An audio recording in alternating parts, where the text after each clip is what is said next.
To many I represent and to me, this supplemental request is another example of this administration's misplaced priorities.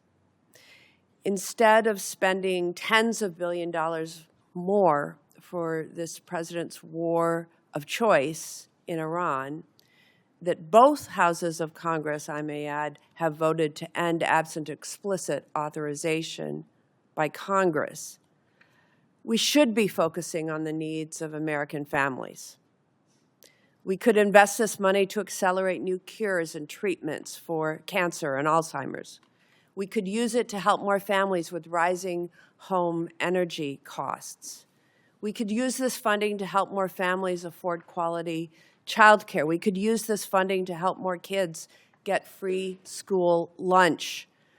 We could use this funding to restore health care for working families. We could use this funding to support our public schools and special education.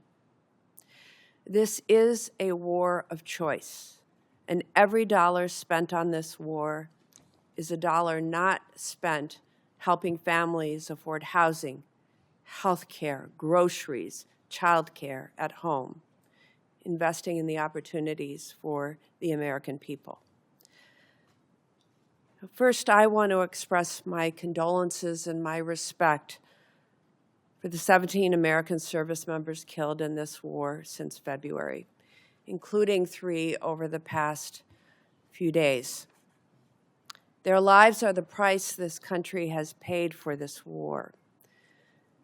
The deadliest day for U.S. forces was on March 1st, when an Iranian drone struck an Army facility at Port Shuaibah, Kuwait, killing 6 soldiers and injuring more than 30 others, including soldiers from Wisconsin.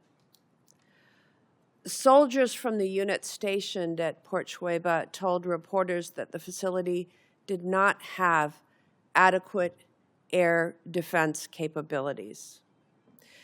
These soldiers and their families believed they were sent into harm's way without the defenses they needed. Secretary Hegseth, what would you say to those soldiers and their families? First of all, that we honor and recognize their sacrifice and what they've given. I've been in touch with at least one of those families on a regular basis and understand the pain of losing a loved one is unfathomable, which is why we greeted them at Dover, and we'll greet those again tomorrow.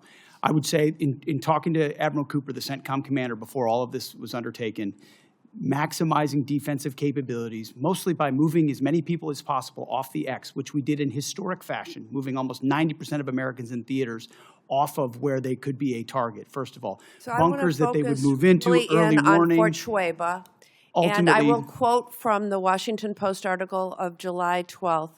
Shuaibah, this is a quote, Shuaibah did not have any of the systems that would take down the one-way attack Shahed drones, and initial security assessments found that the base was not adequately protected, end quote.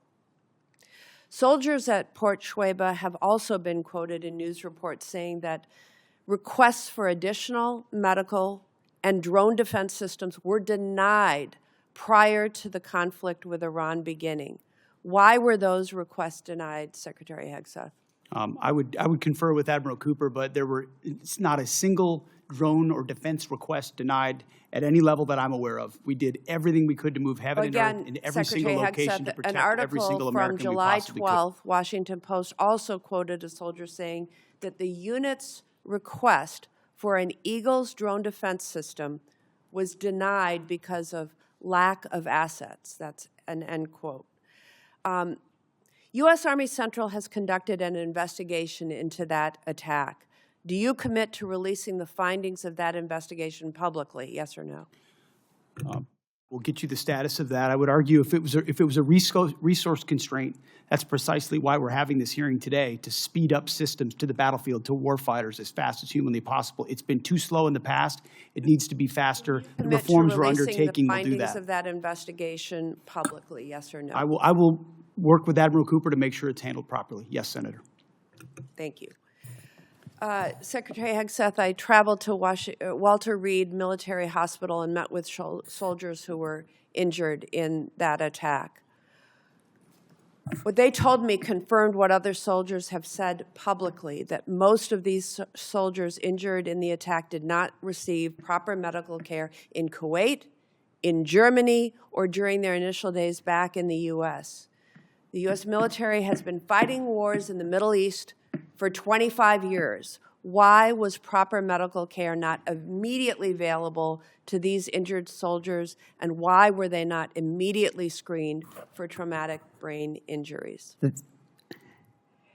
I'm not taking issue with the characterization of individual soldiers, but I would argue that every effort was made to provide every level of medical care possible, understanding how CENTCOM The operates. senator's time has expired.